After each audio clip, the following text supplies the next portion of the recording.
आत्मा को खोजने वाले सभी साधकों को हमारा प्रणिपात। आज का स्वर्गीय संगीत सुनने के बाद क्या बोले और क्या न बोले, विशेषकर श्री देवदत्त चौधरी और उनके साथ तबले पर साथ करने वाले श्री गोविंद चक्रवर्ती, इन्होंने इतना आत्मा का आनंद लुटाया है कि बगैर कुछ बताए हुए ही मेरे ख्याल से आपके अंदर कुंडलिनी जागृत हो गई होगी। सहज भाव में एक और बात जाननी चाहिए कि भारतीय संगीत ओंकार से निकला हुआ है। ये बात इतनी सही है, इसकी प्रचिति, उसका परताला इस प्रकार है कि विदेशों में जिन्होंने कभी भी कोई रागदारी नहीं सुनी, जो ये भी नहीं जानते कि हिंदुस्तानी म्यूजिक क्या चीज है या किस तरह से बनाई गई है, जिनके बजाने का ढंग और संगीत को समझने का ढंग बिल्कुल फर्क है, ऐसे लोग भी जब पार हो जाते हैं और गहन उतरते हैं तो आपको आश्चर्य होगा कि बगैर किसी राग को जाने, बगैर ताल को जाने, बगैर कुछ भी जानकारी इसके मामले में न होते हुए बस खो जाते हैं संगीत। और जैसे आपके सामने आज चौधरी साहब ने बजाया, जब लंदन में बजा रहे थे तो घंटों लोग अभिभूत उसमें बिल्कुल पूरी तरह से बह गए थे। मैं देखकर आश्चर्य कर रही थी कि इन्होंने कोई राग जाना नहीं, इधर इनका कभी रुझान रहा नहीं, कभी कान पर भी उनके ये स्वर आए नहीं। आज अकस्मात इस तरह का संगीत सुनकर के इनको हो क्या गया। उसके बाद अमजद अली साहब आए, जो भी शास्त्रीय संगीत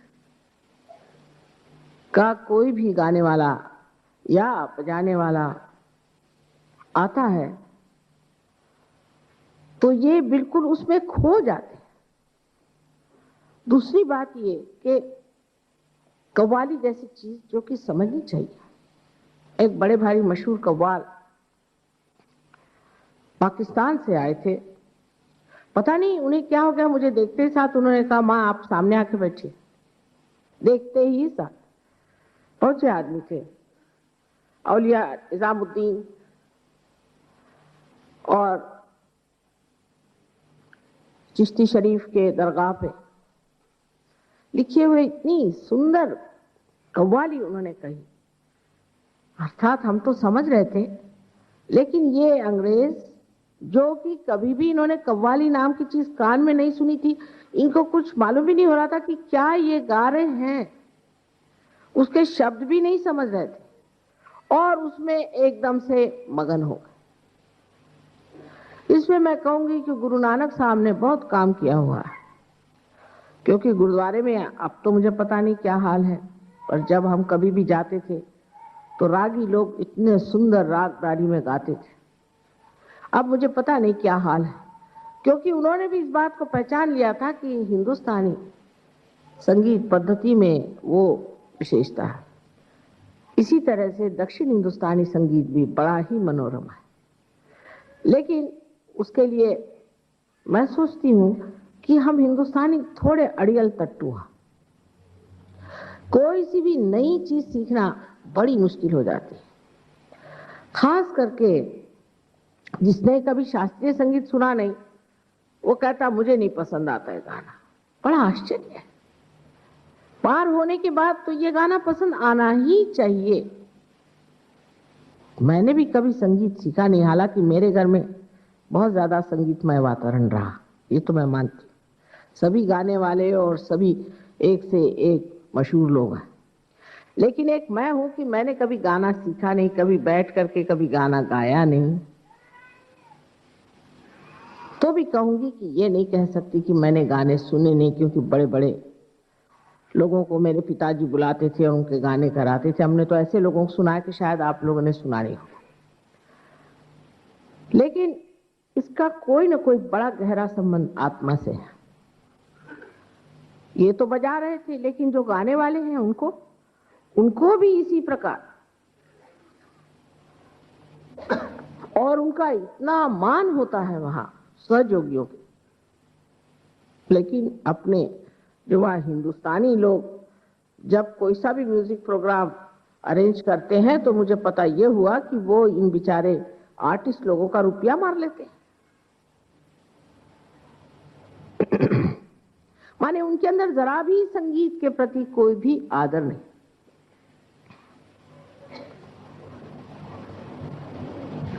कुछ हिंदी भाषी लोगों में ये भी जिद होती है कि दूसरे किसी की भाषा ही नहीं सीखते, जैसे अंग्रेज का हाल है। एक बार आप अंग्रेजी सीख लेते हैं, फिर आप कोई भाषा सीख नहीं सकते। पर अंग्रेज कभी भी दूसरों की भाषा नहीं सीख पाते, क्योंकि सब अंग्रेजी बोलते, और अगर बोले भी बड़े मुश्किल से तो ऐसा लगता है अंग्रेजी ही बोल रहे हैं। यही हिंदी भाषी लोगों का। अब अगर उन्होंने कभी रागदारी को सुना नहीं तो उनको रागदारी पसंद नहीं आती, लेकिन इनको देखिए ना, आपसे भी ज्यादा तादाद में लोग वहां सुनते हैं इनका संगीत। आशा है आपके भी हृदय के द्वार खुल जाएंगे और आप भी आत्मा के इस झंकार को सुनेंगे। मुझे तो ऐसा लगता है ये सारा संगीत मेरी आत्मा को झंकारता है, और उसमें झंकार कर उसकी प्रतिध्वनि आप लोगों तक पहुंच रही है। ये संगीत अपने अंदर चैतन्य भर के सब में बहता है, इसमें से चैतन्य बहता है। हमारे पास कितनी गहरी चीजें इस देश में है, इस गहरी चीज को पाना चाहिए, उसको जानना चाहिए।